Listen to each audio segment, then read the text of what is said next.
अब एक सबसे महत्वपूर्ण प्रश्न ये था कि जब परीक्षा नज़दीक नहीं होती हैं और जब आसपास एग्ज़ाम ना हो और तब एक सबसे बड़ी दिक्कत ये आती है कि एक नियमितता नहीं बन पाती स्टूडेंट की, कि उस नियमितता को कैसे बनाया जाए। सबसे बड़ी दिक्कत ये आती है।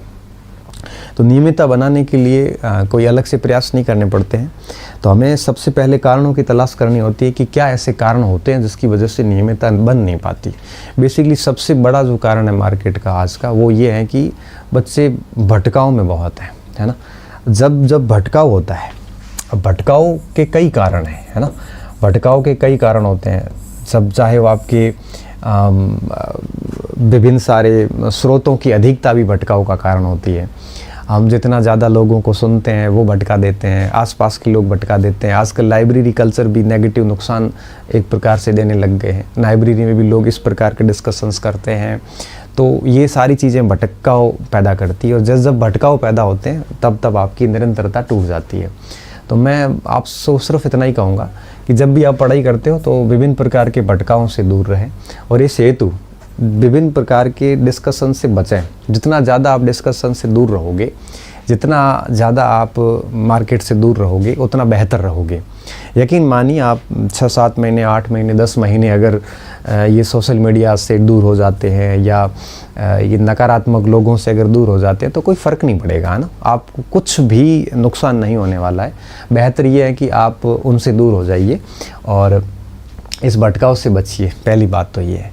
दूसरी बात ये होती है कि आपके लक्ष्य तय नहीं होते हैं, है ना। मैं देखता हूँ कई बार बच्चे मेरे पास पूछते हैं, सर अध्यापक की करें कि सेकंड ग्रेड की करें कि फर्स्ट ग्रेड की करें, कि आखिर किसकी प्रिपरेशन करें। तो 3-3 परीक्षाओं में भटके हुए कई महीनों तक हम पढ़ नहीं पाते हैं।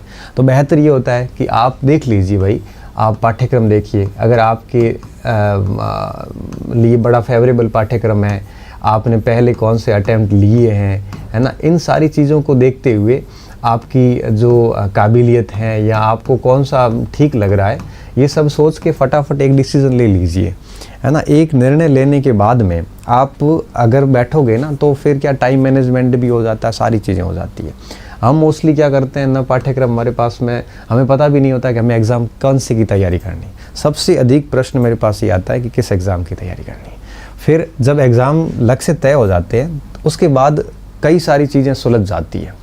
तो लक्ष्य तय होने के बाद में आप जो है वो आपके उस रिलेटेड आपकी पाठ्य सामग्री का चयन कीजिए और इस हेतु आप बिल्कुल कंफ्यूज ना हो कि क्या पढ़ना चाहिए क्या नहीं पढ़ना चाहिए। 2-4-5 लोगों को सुन लो और उसके बाद में एक लिस्ट बना के और उसके अनुरूप पूरी पाठ्य वस्तु लाइए और उसके ऊपर आप बैठ के तैयारी शुरू कर दीजिए। देखो शिक्षक क्या कर सकता है, हम लोग क्या कर सकते हैं।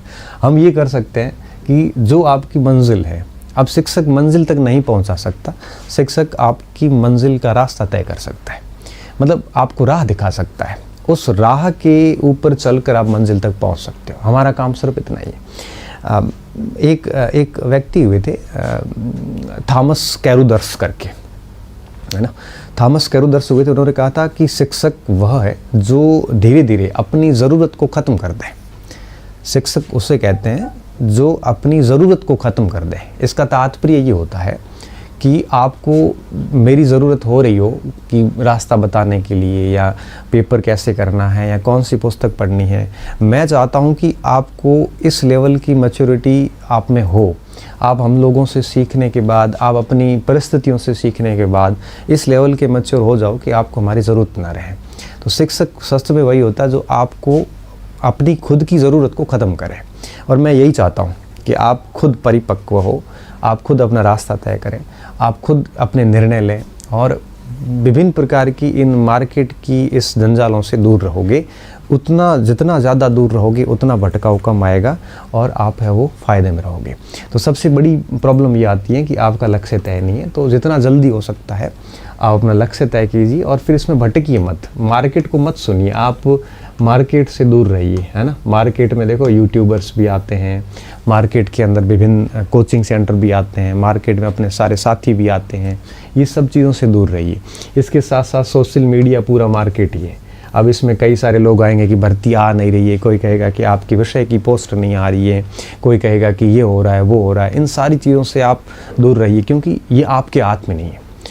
कब भर्ती आएगी, कब एग्ज़ाम्स होंगे, कब क्या होगा, इन सारी चीज़ों से आप जितना दूर रहोगे उतना फ़ायदे में रहोगे, क्योंकि विद्यालय बंद तो हुए नहीं है, आज नहीं तो कल वैकेंसी तो आनी है।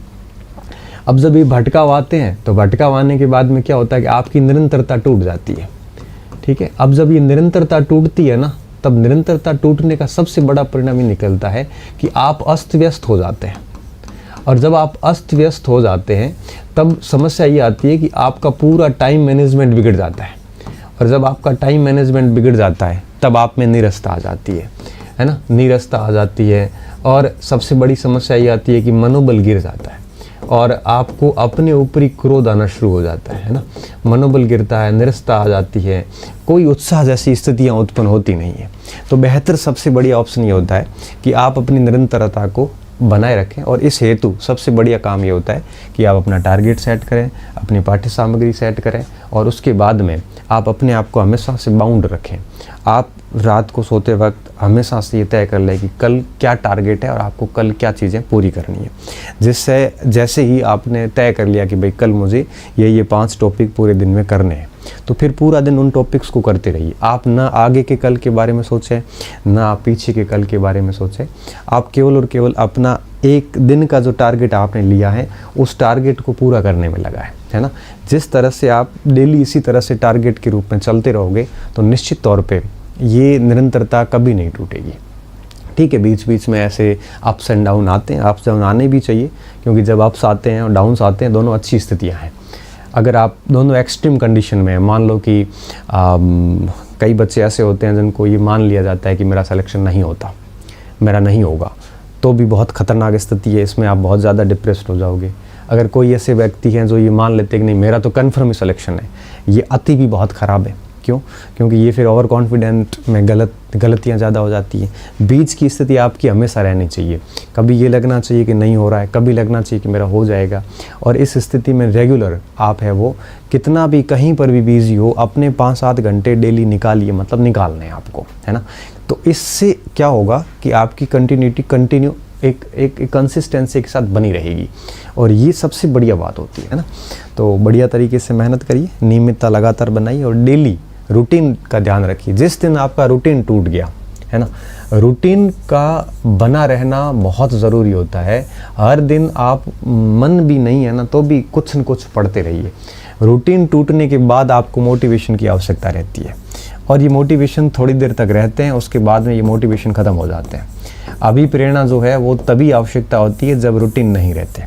जब आपके अंदर रूटीन है तो अब मोटिवेशन की ज़रूरत पड़ती नहीं है। तो बेसिकली प्रयास ये कीजिए कि आप अपना रूटीन हमेशा बनाए रखें। हर दिन 4-5 घंटे 6 घंटे जो आपकी स्ट्रेटजी है उसके अकॉर्डिंग कंटिन्यू चलते रहें।